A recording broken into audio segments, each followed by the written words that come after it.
What's going on, everybody? Welcome back to the Fantasy Few. It is Target Tuesday. If you're listening to this on Spotify, welcome back from the ad break. But if you're on YouTube, we're just here to talk about the waiver guys to claim this week. These are the guys that are still available in most leagues, and we are going to give our opinions on who some of the best ones are and the guys that you should be targeting that have impact down the stretch here in the NFL. And we're going to start with the first one. It is Josh Reynolds. He had 14.5 fantasy points this week.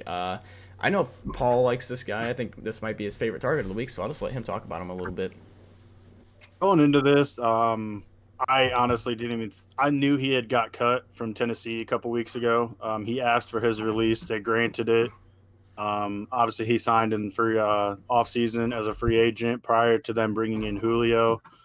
So he thought he was really going to get his shot. And obviously where he landed, I think, was a perfect situation for him. And Mason brought this to my attention because Josh Reynolds and Jared Goff already have chemistry together. They played together in LA before. Obviously, both of them were set packing. And Josh Reynolds, he showed that he still has that chemistry, and it's almost instantaneous on Thanksgiving with that touchdown that he had, being able to kind of produce in the right spots for Jared Goff. It's somebody that he's familiar with. So I know it's putting a lot of stake in Jared Goff to play well, to kind of feed him and him the ball. And we also know that offense is not just the offense, the entire organization right now of Detroit is just atrocious.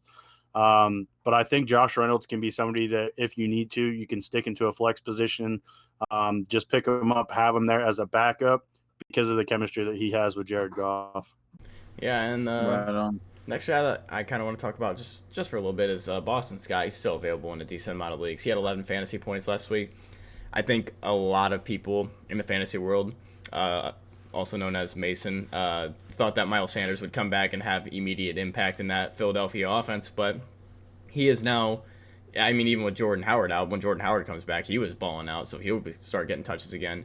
But right now, Boston Scott's somebody that you can rely on to still split carries with Miles Sanders. Kenneth Gainwell, for the most part, has been kind of phased out of the offense at this point. And Boston Scott kind of got saved by a touchdown this last week. But he's somebody worth stashing. I mean, if Miles Sanders was to go down again, you know he's going to have a prominent role in that offense. And if you're really desperate at the running back position like I am, Boston Scott's definitely somebody that you can be targeting in the waivers this week. I'm going to give a little bit of a flip side on that. Boston Scott did have a fumble that hurt Philly at the end of the game. That's just a heavy running back role offense. You got Jalen Hurts, the number one running back on the team. You got Jordan Howard, you got Kenneth Gainwell, and you got Miles Sanders. Like Stone said, if someone's injured, then I think Scott is a sure play, and he's probably going to be a play no matter what moving down. But it's just such a wild card offense that it's very hard to predict week in and week out. And we can move on right after that to Mac Jones. He had 21.5 fantasy points. We talked about him in our Gunslingers. His Underdog of the Week award for the Monday medals. That's Mason's guy. Mason, do you have any input on what Mac Jones was able to do this last week? I think we're going to see this a lot more often on Mac Jones. 21.5 fantasy points. That is a nice start. His season going down the stretch isn't terrible. He's going to be able to put up these numbers. I think he's really settling into the offense. I don't think you should go pick him up to be your starting quarterback, but as the season goes on, it's a long football season. We add an extra week. He will be a solid backup to add to your arsenal if your team's already solid and you are just looking to make sure you bolster your roster for the long playoff push. Then I think he's a guy to put on your team. Yeah, it reminds me of the last 2 years with Tom Brady. You know, Tom Brady was never a fantasy guy for the Patriots the last couple of years. Always had that team in a position for success. And, if you were lucky, you'd get 24 points out of Tom Brady. As crazy as that sounds, now that he's in Tampa slinging 400 yards a game at this point. So it reminds me of vintage New England, that defense and that quarterback play. They're back, baby. I just want to jump in real quick on Mac Jones. I actually picked him up, I want to say 2 weeks ago, and I've been starting him the past 2 weeks. So hooray for me. I know Mason said you don't necessarily want him as a starter, but the waivers weren't very good. And I forget what other quarterback I had on there. Mac Jones, he's continuing to impress. I think he's also kind of not rewriting, I guess, a lot of narratives. But but showing that maybe he shouldn't have been passed up on at number 3 by San Francisco. How maybe he shouldn't have been passed up by Chicago. But I also think that they're in great hands with Justin Fields. I will say is shame on the other 14 teams that had a chance of drafting this guy, but letting him fall to Bill Belichick in that system. Yeah. Because everything, like you just talked about, Stone, everything just screams vintage Tom Brady with this kid. He's not going to wow you, but he's going to go out. He's going to make the right plays. He's going to get his receivers involved. And I think this is the start of a new era, obviously, for New England that we're going to see. And I think Mac Jones can kind of continue to dominate, especially this year. I want to say out of all the rookie quarterbacks, maybe what's his name in Jacksonville? Trevor Lawrence, I think, is the only other one to have a 300-yard game, if he even has had a 300-yard game. And Mac Jones, I believe, has had like 6. So it's just, to me, it's one of those things that maybe go pick him up, maybe use him as a starter, unless you have a top-tier quarterback to replace him with. Mac Jones, Rookie of the Year, baby. I think it's clear at this point because Jamar Chase slowed down so much. Moving on to the next person, we got Desean Jackson. He had 19.2 fantasy points. I'm just going to give my quick tidbit on it. I'm not a big fan of Desean Jackson. I'm not personally going to go pick him up. He is filling the Henry Ruggs role there in that Raiders offense, but he is still that boomer bust guy. You know, you rely on that 70-yard touchdown to get the fantasy points out of him, and for that reason, I don't think that I would pick him up in any leagues. But maybe you guys have differing opinions on that. I don't mind him. This is another situation where you're kind of either you're hurting or you just want to bolster your bench. I think, obviously, with Henry Ruggs not being on the team anymore, Desean Jackson steps in as that deep down the field threat. Then you look at Darren Waller going down, getting injured. That just opens up more targets. I think that as the season goes on, Carr can make Desean Jackson one of his favorite targets easily down the field. They can easily get that deep ball going. So I think that he is definitely a flex play moving forward, although I'm kind of with Stone on the hesitant side of that. All right. Next I lean more. Unless Sorry, you want to talk about I was going to say real quick. I lean more towards you, Stone. I do also agree with Mason to where he might kind of be one of those go-to guys simply because of the lack of targets. But I think not his dependency on Hunter Renfrow, but I think his willingness to go to Renfrow is also what's going to limit Desean Jackson. Because he can get those underneath routes, he can move the chains, and that doesn't necessarily mean that Derek Carr has to go deep, which obviously is going to favor Desean Jackson if he does. But yeah, we'll go ahead and get into our next guy, Nick Westbrook-Ikhine. He's on a bye. The only reason I chose this guy is simply because A.J. Brown just went to IR. Julio Jones is on IR. I couldn't name another receiver over there besides him. Chester I know Rogers. they still have Anthony Porter.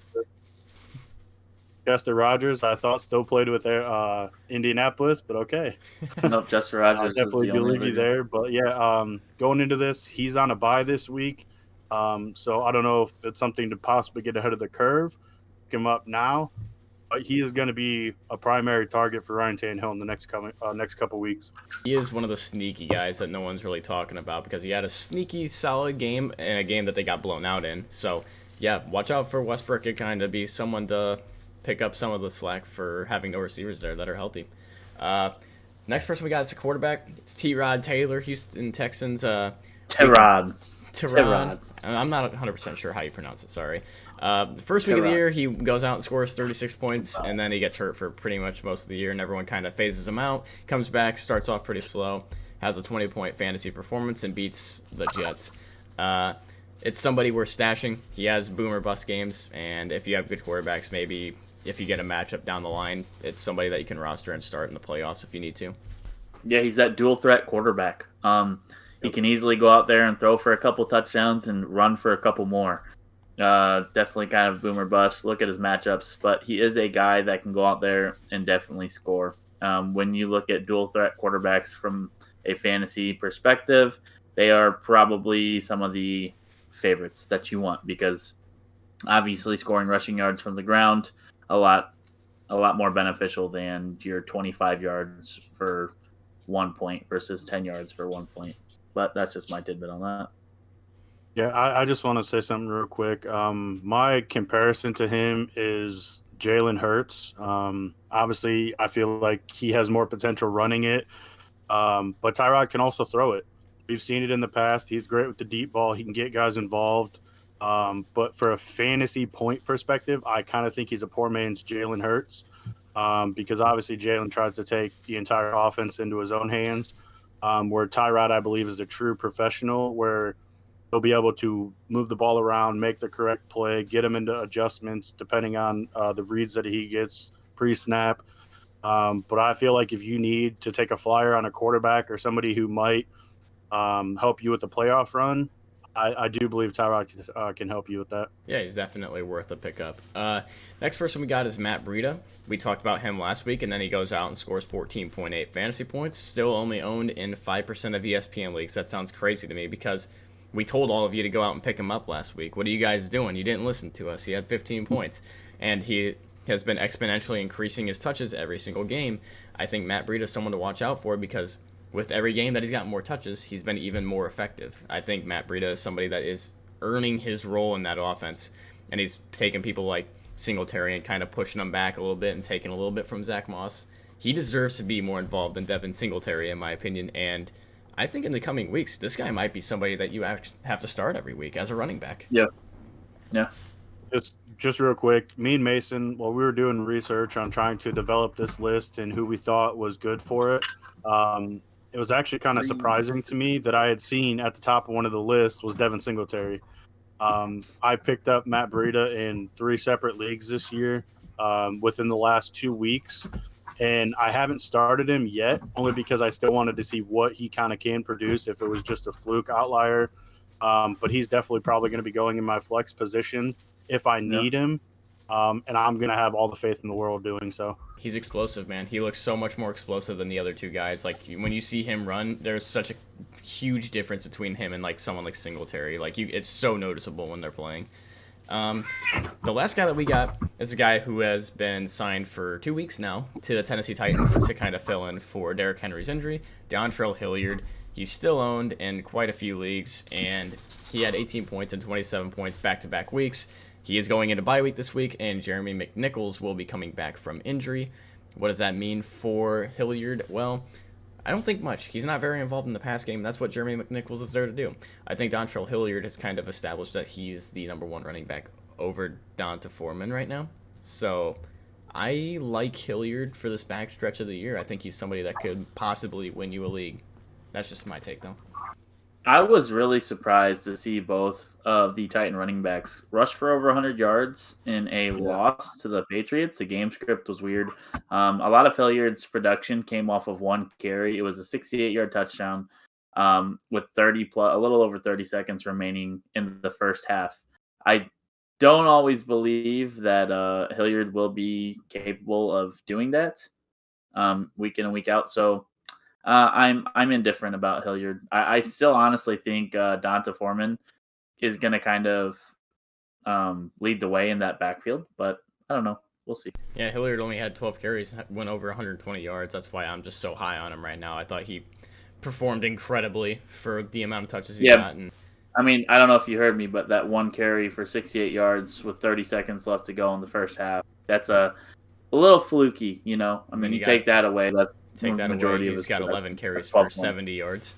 Still very good. So 7 points or whatever it is. We're at 11 carries. I mean, that's very limited touches right there, and he still had 2 catches on top of it. If you're looking at a PPR standpoint, without his 60-yard run, he has 10 fantasy points still. So, yeah, I don't know. I still think Foreman's a good guy. That's just my thought. But well, me and Mason. Yeah, I'm kind of on the fence about it both ways because, again, we're not even positive if Jeremy McNichols is going to come back healthy off the concussion. You would assume going into the bye and having been out the last 2 weeks that he will be able to come back healthy. But honestly, with concussions, you really just never know. And so if that is the case, I do think Dontrell Hilliard and Deontay Foreman can both run this offense well. They kind of split touches, I think, almost evenly. Maybe Foreman got a couple more than Hilliard did. But I think it really goes back to just the health of Jeremy McNichols, if he's back, I'm probably putting a little bit more stock in him and Deontay Foreman than Dontrell Hilliard. And that's only because Hilliard's been on the roster for 2 weeks. Obviously, it shows what he can do. He's helping this offense in the time of need. But you also have to remember that we're kind of encroaching on the end of the year, and that's when they talked about a potential return of Derrick Henry. Obviously, that's probably not going to be until the end of the playoffs for fantasy. But all those things just kind of, I guess, jumble up the backfield for me. So obviously, like I said, I'm kind of on the fence about this. Like I said, if Jeremy McNichols is back, I'm probably not leaning towards picking up Dontrell Hilliard. Even though I already have him, I might drop him at that point for somebody else. But again, all of it just comes back to McNichols for me. All right, so you heard it here first, guys. You heard it here first on the Fantasy Feud. Dontrell Hilliard is widely agreed upon by the Fantasy Feud to be picked up this week. And I'm looking at something. He's 25% rostered in most leagues. Yeah. Guys, we're missing some big names on this list. Chuba Hubbard, Alexander Madison, Jamal Williams. What do you guys think about the injuries that happened over the weekend and the implications moving forward? I mean, those are just kind of the obvious people that you have to put claims in for, and it makes the guys that we talked about here today, the guys that are going to be on the back end that you can grab if you have a later waiver wire pick. If you're in the early picks, it's obvious to go after these guys that had running back injuries. So Jamal Williams, obviously, that's a huge one. He had a big role pretty early in the year. No DeAndre Swift. He is the obvious number one there. And then Chuba Hubbard obviously took over the number one role when McCaffrey is out. Now he has the high ankle sprain. I mean, those are the guys, if you're in the waivers, obviously you target them, but we wanted to kind of elaborate more on the guys that the later end of the waiver wire would see, or, the fantasy diehards are looking at. There you go. I will say I do like those three names that you just threw out there. I believe Chuba Hubbard could possibly already be rostered if, just because of the injury to McCaffrey. Somebody might have kept him, might have stashed him just in case something happened. And then with Jamal Madison Williams, should be rostered too, though. I mean, that's coming what I was from about that to say. perspective. That's what I was going to say, because even with Dalvin Cook being the number one, Alexander Madison has seen touches, he's seen carries. Obviously, he doesn't have great production when Dalvin Cook is in the lineup, but he is somebody that should be rostered just in case of injuries. And with this year, we've already seen a couple injuries that have pulled Dalvin Cook out of games. But now the separated shoulder, that's going to be a huge one. And I do believe when Madison had his first opportunity as the full-time starter for a game, he ended up putting up like 25 fantasy points. I know this because it happened to me. It sucked. It was rough to deal with. But he looked like basically Dalvin Cook Jr. out there. And then to Jamal Williams, if DeAndre Swift does miss time, I feel like we said before, he's just going to slide seamlessly back into the same role he had at the beginning of the year, and that he's just going to kind of be able to make that offense work. I think those are great takes. I bet DeAndre Swift is kind of week to week. I bet he's going to come back sooner rather than later. Now with the Chuba Hubbard position, we know he can come in and put in fantasy points. So if you can find him on the waiver wire, he's worth fab if you guys play in fab. And Alexander Madison, if he is somehow on the waiver wire, he is probably he's 100% worth your first claim. But when it comes to fab leagues, he is worth probably every dollar moving forward in the rest of the season. So, Madison is the guy. Like, he is a beast, and I say if he is available, you go after him with your number one pick easily. No question in my mind about 100%. That. That's all we got today for the waiver wires today, guys. Thank you for watching today. If you were on Spotify, thank you for listening, and we'll see you guys next week on our episode. But if you're listening to this on YouTube, like the video, comment down below who your waiver wire pickups of the week are, and subscribe to the channel like Paul has already told you guys to. But without further ado, that's all we got to talk about today, so I'm going to let Mason break us out of here. Well, you guys know what I'm about to say. Fantasy Few out, baby. Let's go.